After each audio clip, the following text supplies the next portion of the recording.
Si bien hemos hecho esta clase y les he dado a ustedes para que puedan defender las características relacionadas con el anticuerpo, pues vamos a repasar aquello y terminar la clase que no hemos terminado eh, cuando hemos llevado de manera online.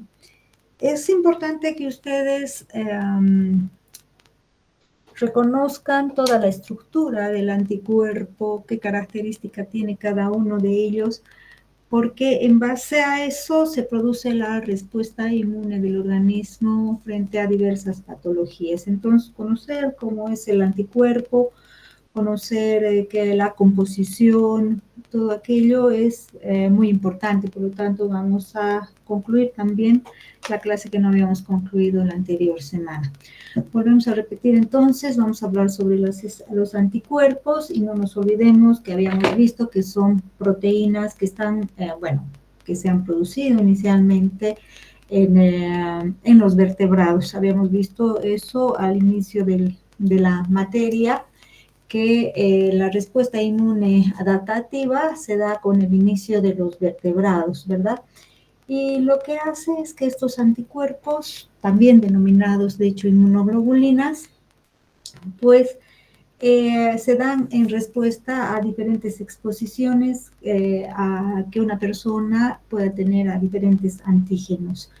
Además, también se los denomina como mediadores de inmunidad humoral frente a diferentes microorganismos. Entonces, vamos a hablar que las inmunoglobulinas o anticuerpos también son glicoproteínas y sobre todo algo muy importante que son producidos por los linfocitos B o las células plasmáticas. Ya habíamos visto también durante el desarrollo y diferenciación de las células del sistema inmune, hemos visto que se forman los linfocitos B que dan lugar a las células plasmáticas, que son las productoras de anticuerpos. ¿Qué característica tienen estos anticuerpos? Capacidad de identificar y neutralizar sustancias extrañas, capacidad de anteponerse a lo extraño y son responsables, como les había indicado, de la respuesta inmune humoral. ¿Qué características más podemos encontrar en los anticuerpos? Algo que me olvidé decir, ¿cuáles son las sustancias que permiten o estimulan esta producción de anticuerpos? Son lo que nosotros ya conocemos y son los denominados antígenos. Entonces, y otra característica importante es que estos anticuerpos se encuentran de dos formas. Una forma que está soluble en los líquidos biológicos, que hemos visto también aquello, y otra cuando está unida a la membrana de los linfocitos B y que actúan como receptores de los antígenos. Entonces tenemos los solubles en los líquidos biológicos. Cuando están solubles van a llegar a neutralizar y también colaborar con la destrucción de los antígenos. Sin embargo, cuando se encuentran unidos, en esta otra diapositiva podemos ver acá tenemos una inmunoglobulina que se encuentra unida a la membrana de los linfocitos B, que son las que actúan como receptores de los antígenos. Ya saben ustedes, la zona de reconocimiento de antígenos que se encuentra en la parte superior o la fracción Fa. Otra característica importante es que cuando se encuentran unidos a las membranas de los linfocitos B, también están unidos a unas, formando como de hecho receptores de los linfocitos B. Ya no se olviden que los receptores de los linfocitos T se denominaban TCRs y los receptores de los linfocitos B, que son los BCRs, y son evidentemente los anticuerpos unidos a la membrana o anclados en la membrana. ¿Qué otras características? Que tienen moléculas coestimuladoras, que son la IgB y la Ig-alfa, que sirven para llevar la señal que recibe el anticuerpo, es decir, cuando se une a un antígeno, que lleva la señal hacia el interior del linfocito B. Esta forma de anclada a la membrana no está secretada, ya, como les había indicado, y aquellos anticuerpos que se encuentran en circulación vamos a hablar, son muy importantes porque tienen diferentes tipos de funciones. Primero, que también van a reconocer y van a unirse a un antígeno, ya promueven la activación de mecanismos efectores. ¿Qué quiere decir esto? Que cuando se unen a un antígeno, se activan ciertos mecanismos, como por ejemplo, aquí tenemos la fracción Fab y la fracción Fc. Esta fracción Fc de los anticuerpos permite actuar como función efectora. ¿Qué quiere decir función efectora? Que va a activar a otras moléculas u otras células que permitan y ayuden a eliminar a los microorganismos que se encuentran en un órgano. Ya, por ejemplo, acá esta fracción Fc se va a unir a la vía clásica del complemento. La próxima clase vamos a ver qué es el complemento. Estamos hablando mucho de las proteínas del complemento. Sin embargo, hasta ahora no tenemos una definición clara de lo que son las proteínas del complemento. Vamos a hablar posteriormente a qué se refiere con las proteínas del complemento, pero esta fracción Fc o fracción cristalizable del anticuerpo tiende a activar la vía clásica del complemento, es decir, activa las moléculas del complemento que van a permitir la eliminación de los microorganismos. También tienden a recubrir a los microorganismos para favorecer la fagocitosis. A ese proceso de recubrimiento de microorganismos se denomina opsonización.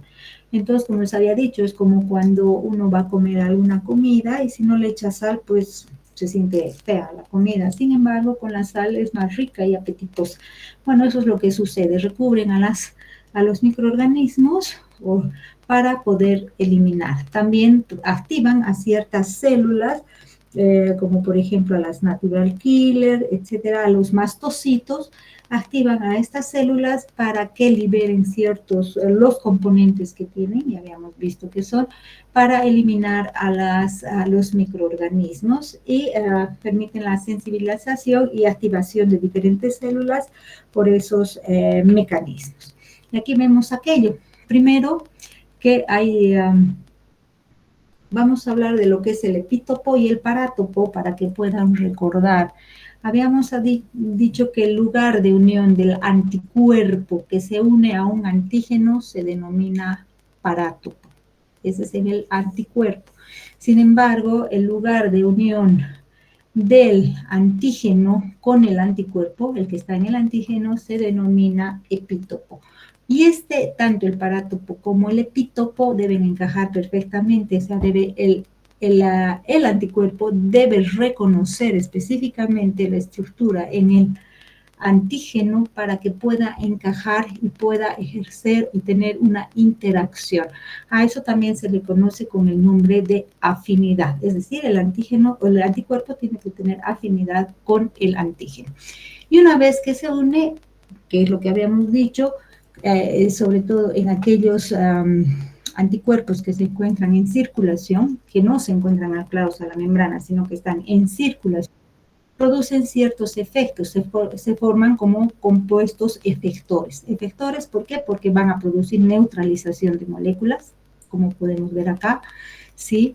Cuando se unen pueden activar a otras células, por ejemplo, para producir la lisis de los microorganismos, activan lo que habíamos dicho, el complemento, y también pueden actuar como opsonización, van a recubrir a los microorganismos para que los macrófagos puedan fagocitarlos y así de esa manera poder eliminarlos. ¿Hasta ahí alguna pregunta?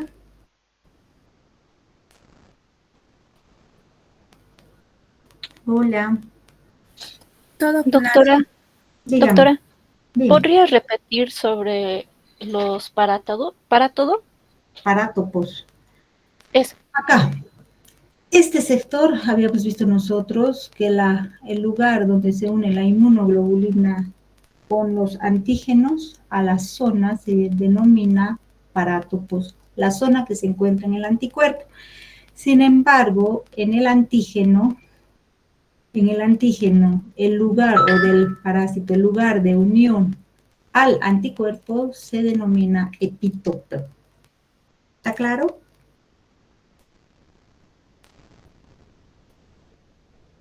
sí, Hola. doctora, gracias. Perfecto. Y aquí vamos a ver entonces, en todo caso, la estructura de las inmunoglobulinas, como ustedes han expuesto el otro día, el día miércoles. Se ha visto que la estructura de las inmunoglobulinas tiene una forma de Y, que tiene 4 cadenas. Tenemos esta 1, esta 2, esta tercera y esta 4. 4 cadenas, 2 de ellas que son cadenas pesadas, que son las grandes obviamente, y cadenas ligeras que se encuentran a los costados, que son las de menor tamaño. A eso se denominan cadenas ligeras. Sin embargo, también tienen regiones constantes y regiones variables, ¿verdad? Dentro de las regiones constantes tenemos a esta región, por ejemplo, tenemos estas regiones constantes que pertenecen, que tienen el mismo tipo de aminoácidos, no existe una variación genética en ellos y además determina el tipo de inmunoglobulina que da, ¿verdad? Esa es la cadena, estamos hablando de las cadenas pesadas. La región constante. Tenemos también acá regiones variables, ¿ya? Donde va a existir, ¿por qué llamamos regiones variables? Porque de hecho van a variar dependiendo del tipo de antígeno con el que se encuentra. Acá sufren un tipo de reordenamiento de genes, donde van a reestructurar genéticamente para poder unirse al antígeno y tener mayor afinidad, ¿verdad? Entonces, por eso llamamos regiones variables y regiones constantes. Tenemos acá la cadena ligera, que tiene 2 segmentos, tiene una región variable de la cadena ligera, región constante de la cadena ligera. En la cadena pesada tenemos región variable de la cadena pesada y todas estas tenemos regiones constantes de la cadena pesada. ¿Está entendido hasta ahí? ¿Entendido hasta ahí? Sí, doctora. Perfecto. Bien, acá podemos ver que si bien tienen regiones y hablamos de segmentos, lo que llamamos, también se denominan dominios.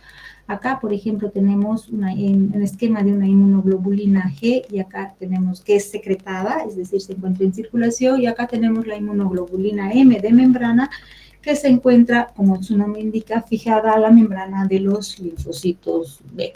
¿Qué características tienen para que ustedes vayan viendo? Hemos visto esta región, la parte de color verde son las cadenas ligeras, la de color roja son las cadenas pesadas, ¿verdad? Tiene mayor número de aminoácidos. De hecho, en la cadena ligera tenemos dos dominios, si ustedes se fijan, esa forma que tiene un loop se llama dominio.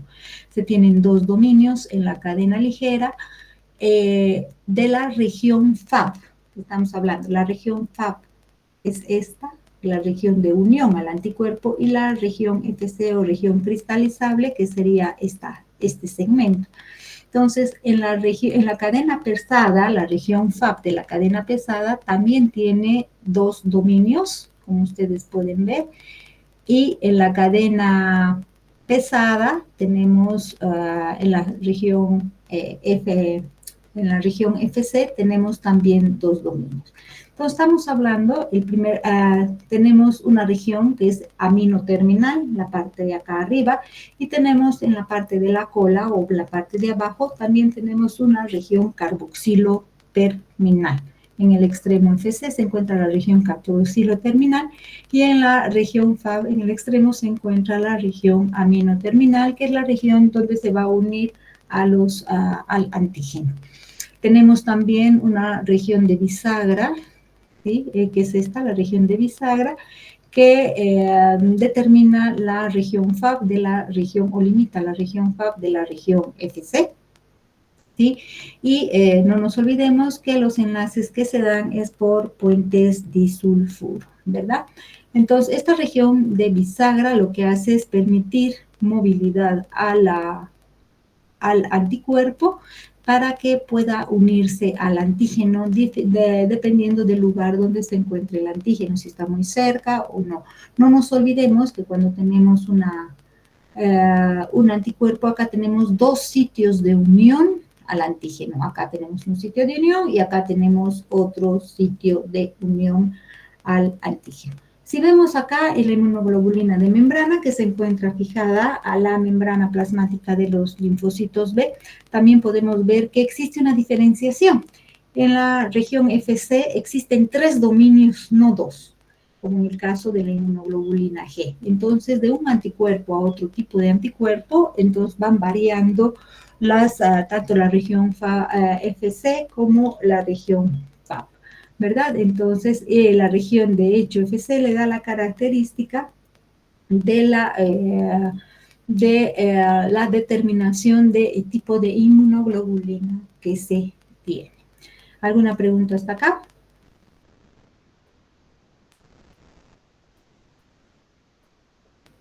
¿No?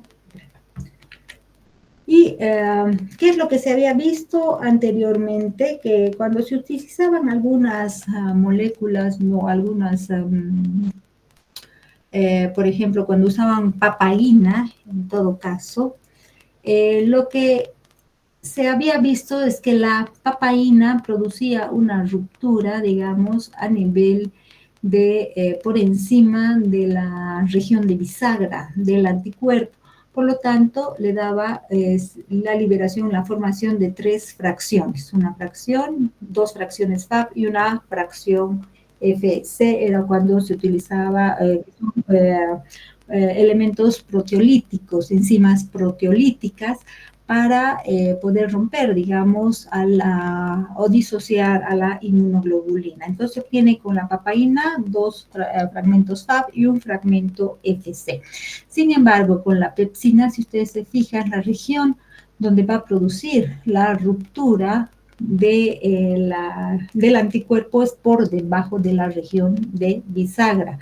Entonces, ¿qué se tiene? Se tiene un fragmento FAP, ¿verdad? Y fragmentos peptídicos que han sido destruidos, obviamente, por la pepsina, donde han tenido su actividad. Entonces se tiene una región, o sea, FAP, y fragmentos peptídicos. Sin embargo, también vale recordarles que en la región variable, o sea, en la región de unión al anticuerpo, tenemos también regiones denominadas hipervariables, que son regiones determinantes de complementariedad. Que estas regiones hipervariables así se llaman porque sufren grandes reordenamientos genéticos. Y estas regiones hipervariables son CDR, región determinante de complementariedad. ¿Por qué? Porque van a complementar y se van a unir a los diferentes tipos de antígenos. Estos van a determinar la afinidad que tenga el anticuerpo hacia los diferentes antígenos. Y tenemos 3, que son el CDR1, el CDR2 y el CDR3. Y no nos olvidemos que el que tiene mayor variabilidad es el CDR3. Aquí se va a producir el lugar de reconocimiento y de unión al antígeno. Y esta región tiene aproximadamente entre 17 a 20 aminoácidos. También podemos ver acá. Entonces vamos a ver que estas son las regiones la región FAP del anticuerpo. Y aquí estas son las regiones CDR1, CDR2 y CDR3. Y es ahí donde se va a producir la unión y la interacción del anticuerpo con el antígeno. ¿Qué características tienen? Como les había indicado, se produce un gran reordenamiento genético que acá en esta diapositiva, de hecho, nos da o en una imagen nos puede dar la referencia de cómo es que un anticuerpo es específico para un antígeno gracias a este reordenamiento genético que va teniendo, ¿no? Estas regiones hipervariables, y eso también da la característica de que un anticuerpo, cómo es que se van a producir anticuerpos para tantas grandes cantidades de antígenos o anticuerpos que van a reconocer tantas grandes cantidades de antígenos que se tienen. Entonces, gracias al reordenamiento genético que son específicos, que tiene que haber un grado de complementariedad entre el parátopo y entre el epítopo. Y no nos olvidemos también que también tenemos los tipos de cadenas ligeras que se tengan, pueden ser de 2 tipos únicamente, ya sea kappa o ya sea lambda. Como también han explicado ustedes, un anticuerpo, no es posible que una de las cadenas de un anticuerpo de cadena ligera sea kappa y el otro lambda, no, sino ambas o son kappa o ambas o son lambda, ¿ya? ¿Qué características? Que tienen más o menos 200 aminoácidos y también no nos olvidemos que se unen a través de puentes disulfuro entre las cadenas. Y para determinar, de hecho, lo que nos proporciona la determinación y el tipo de anticuerpo que se tiene, o característica del anticuerpo que se tiene, si es inmunoglobulina M, G, A, etcétera, son las cadenas pesadas. Es la secuencia de aminoácidos que tienen la cadena pesada que está codificada, es decir, todas las inmunoglobulinas M tienen la misma cadena pesada, todas las G tienen la misma cadena pesada, todas las alfa, todas las delta o todas las B. Entonces, lo que mantiene la característica identidad de la inmunoglobulina es la cadena pesada. Vale decir que está formada por aproximadamente 400 aminoácidos. No nos olvidemos también de que están formadas o unidas por puentes disulfuros intercatenarios. Dependiendo del número de fracciones que se tengan o dominios que se tengan, ya hemos visto que la cadena pesada, por ejemplo, en la inmunoglobulina G o en la inmunoglobulina M difieren. La inmunoglobulina M tiene mayor número, o sea, tiene en la cadena, en la región FAB, tiene 3 dominios, mientras que la inmunoglobulina G, la inmunoglobulina D y la inmunoglobulina A únicamente tienen 2 dominios. Los que tienen 3 dominios serían la inmunoglobulina M y también la inmunoglobulina E, ¿ya? Gracias a eso, como les habíamos dicho, tenemos las cadenas pesadas, se designan ya sean por las letras mu, lo que da la característica de inmunoglobulina M, gamma la G, pero no nos olvidemos que hay 4 tipos de inmunoglobulinas G, que es la 1, 2, 3 y 4. La inmunoglobulina A, que solamente son 2, que esta es una inmunoglobulina, tampoco nos olvidemos, secretoria, que es la 1A2, la delta D y la epsilon E. Otra característica importante que habíamos dicho que la región de bisagra es una región que permite dar movilidad y apertura a la inmunoglobulina. Es decir, si ustedes se fijan, digamos, una inmunoglobulina tiene 2 sitios de unión a antígeno, ¿verdad?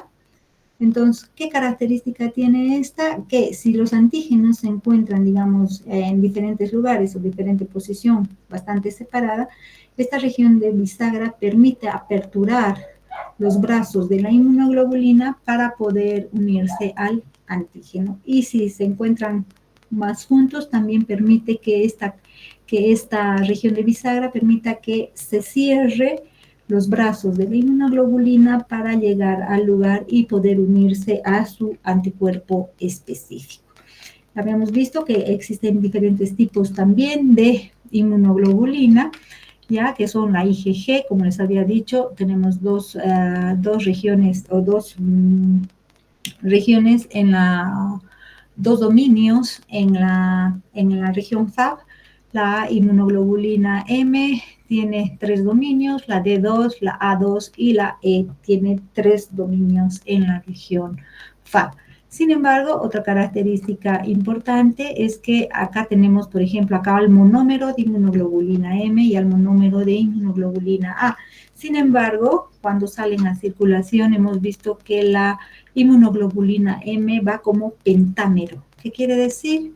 Que son 5 inmunoglobulinas que están unidas a través de una cadena J, ¿sí? Y es así como actúa. Entonces, esta inmunoglobulina, si ustedes se fijan, tiene más sitios de unión al antígeno. No solamente 2, sino como son pentámeros, está formado por 5 inmunoglobulinas, entonces tiene posibilidad de unirse a 10. ¿no? Sitios de unión con el antígeno. La inmunoglobulina A, que hemos dicho que es un componente secretor que se encuentra en las secreciones, ¿verdad? También está unida con una cadena J y esta actúa como un dímero, es decir, 2 inmunoglobulinas A que salen hacia la no circulación, sino en la parte secretoria, a las secreciones, ya sea en el sistema digestivo o también el sistema respiratorio, ¿no? En todas las secreciones se encuentra la inmunoglobulina A. ¿Qué características tiene? Hemos dicho que el isotipo de inmunoglobulina A tenemos de dos subtipos, A1 y A2, ¿verdad? La cantidad que se encuentra en el organismo es aproximadamente de 3,5 miligramos por ml, tiene una vida de 6 días, ¿sí? Y sobre todo va como un dímero. ¿Por qué un dímero? Porque tiene que atravesar las mucosas y tiene un componente específico de cadena J, y también un componente específico de protección de la inmunoglobulina para evitar que las enzimas proteolíticas puedan degradarla y puedan destruirla. Entonces, esta inmunoglobulina proporciona inmunidad en las mucosas. Tenemos la inmunoglobulina M, que es un monómero, tiene una semivida. La cantidad que se tiene es, de hecho, muy poca, porque no nos olvidemos que actúa únicamente como receptor y se encuentra como receptor sobre todo en los de antígenos en los linfocitos B. Tiene una vida de 3 días aproximadamente. La inmunoglobulina E, cuya concentración es muy pequeña, de 0,05 miligramos por el ml, tiene una vida de 2 días. También actúa como monómero y una característica importante de esta inmunoglobulina es que tiene proporciona defensa contra parásitos, contra elementos y también cuando se tienen problemas de alergia, pues esta inmunoglobulina se encuentra activada. Tenemos la inmunoglobulina G, que tenemos de varios subtipos, de 1 hasta la 4, una vida media de 23 días, es la que tiene mayor cantidad de vida media. También actúa como un monómero. ¿Y cuál es la función principal? Habíamos dicho que la función efectora es de opsonización, activa el complemento, también produce citotoxicidad celular, es decir, activa las células para que liberen los gránulos tóxicos que tengan para poder eliminar al microorganismo, ¿verdad? Tenemos la inmunoglobulina M, que tiene una concentración de 1,5, una vida de 5 días, pero sí esta actúa como pentámero, ¿ya? Un pentámero y también se encuentra como receptor para el antígeno de los linfocitos B, que son los linfocitos B vírgenes, no nos olvidemos, linfocitos B vírgenes, y también tiende a activar el complemento, ¿verdad? Y aquí tenemos también a las inmunoglobulinas y las características de cada una de ellas. Habíamos hablado que la inmunoglobulina A tiene que ir como un dímero, ¿verdad? Tiene que atravesar y llegar a los lugares de secreción del organismo. ¿Cuáles son los lugares de secreción? Ya hemos visto el sistema respiratorio, el sistema digestivo, etcétera. Sin embargo, tenemos un componente denominado poliinmunoglobulina A, que permite llevar la inmunoglobulina y poder trasladarse hacia el lumen de la mucosa intestinal, por ejemplo, y lo protege de todo tipo de degradación proteolítica, que eso es muy importante. No nos olvidemos que en el sistema digestivo nosotros tenemos enzimas proteolíticas que eliminan y degradan cualquier tipo de componente proteico. Por ejemplo, en caso de los microorganismos, van degradando, ¿verdad? Entonces, es protegida la inmunoglobulina A, tanto por la cadena J como también por esta poliinmunoglobulina A. Entre los diferentes isotipos de anticuerpos, ¿qué características tiene? Podemos ver que la inmunoglobulina G, hemos dicho que son de 4 tipos. Es la más abundante, de hecho, en el organismo, más o menos el 70% que habíamos visto. Tiene capacidad de neutralización, precipitación, fijar el complemento, unirse a células natural killer, a macrófagos para producir, o sea, opsonización para favorecer la actividad fagocítica de los macrófagos. Además que atraviesa la barrera, incluso la barrera placentaria y las membranas biológicas. ¿Qué característica tiene la inmunoglobulina M? También es neutralizante, precipitante, aglutinante, fija el complemento, activa la respuesta inmune, pero esta no se encuentra en mucha cantidad, solamente del 5 al 10%. Esta más la inmunoglobulina D son las que se encuentran en la membrana de los linfocitos B. Esta inmunoglobulina M cuando el linfocito B está, todavía es inmaduro, ¿verdad? Y esta en la forma soluble va de forma pentamérica, es decir, que está formada por 5 inmunoglobulinas M, ¿verdad?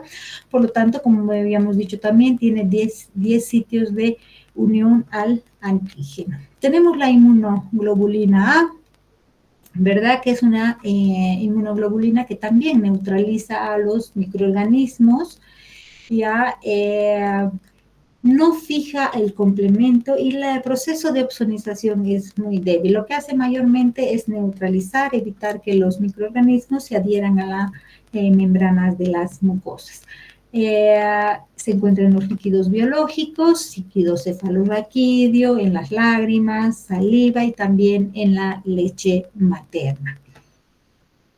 Y la inmunoglobulina D, que es el 1% más o menos en el suero, y sobre todo esta se encuentra como un receptor para el antígeno en linfocitos B.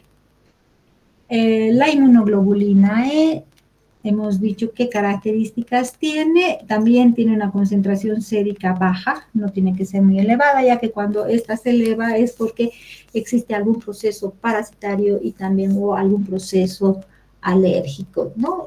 Son expresadas, también activan a los mastocitos para la eliminación de los microorganismos y también en procesos alérgicos. Y aquí ustedes tienen un cuadro donde van a indicar a cada una de las inmunoglobulinas, el peso que tiene cada una de ellas. Se fijan, hablamos de la inmunoglobulina M, que es una inmunoglobulina pentamérica, que está formada por 5 inmunoglobulinas M, entonces tiene un peso mayoritario de 970, ¿verdad?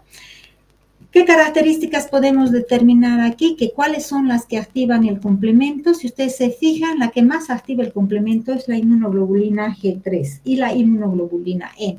El resto de las inmunoglobulinas no activan el complemento, ¿verdad? Transferencia a la placenta, atraviesa la placenta, la barrera placentaria. Tenemos a la inmunoglobulina G, sobre todo la inmunoglobulina G1. El resto no atraviesa la barrera placentaria. Quienes activan a los macrófagos, ¿verdad? Debido a que produce un proceso de opsonización. Tenemos la G1, tenemos la G3, también tenemos la A y la E, ¿verdad? Y alta afinidad, aquellas que tienen alta afinidad por las células por los mastocitos y basófilos, de hecho es la inmunoglobulina E, que es la que hemos dicho que se encuentra en infecciones tanto parasitarias como en procesos alérgicos. Y bueno, también acá tenemos alguna descripción de estos anticuerpos, donde tenemos inmunoglobulina G, que tiene 4 tipos, la A 2 tipos, y el resto de las inmunoglobulina 1, que también hablamos, que la IgG es la inmunoglobulina que tiene mayor tiempo de vida, que ustedes han visto, aproximadamente 28, y es el único capaz de cruzar la barrera placentaria y el que proporciona la inmunidad pasiva al feto. La inmunoglobulina A está en todas las mucosas y lo que hace es impedir que los patógenos se adhieran a las mucosas, ya sea del tracto respiratorio, digestivo, también urogenital. También se encuentra en la saliva, lágrimas y también atraviesa, podemos transmitir, proporcionar a la madre al bebé a través de la leche materna. La IgM está en los linfocitos B, ¿verdad? En la superficie de los linfocitos B, anclada a la membrana y especialmente elimina patógenos, es la primera en aparecer de hecho, es la primera y vamos a ver una gráfica posterior en la próxima clase, donde vamos a ver cuál es la inmunoglobulina que se activa primero, cuánto tiempo se queda, y es la primera en aparecer, de hecho, la inmunoglobulina EM, y se encuentra en estadios tempranos de la respuesta inmune humoral. La inmunoglobulina D sirve también como receptor, principalmente esa es su función. Y la inmunoglobulina NE, que hemos visto que se desencadena o se une a alergenos y desencadena liberación de histamina, por eso estamos cuando está elevada en procesos alérgicos, y también protege contra los parásitos. ¿Alguna pregunta hasta acá, chicos?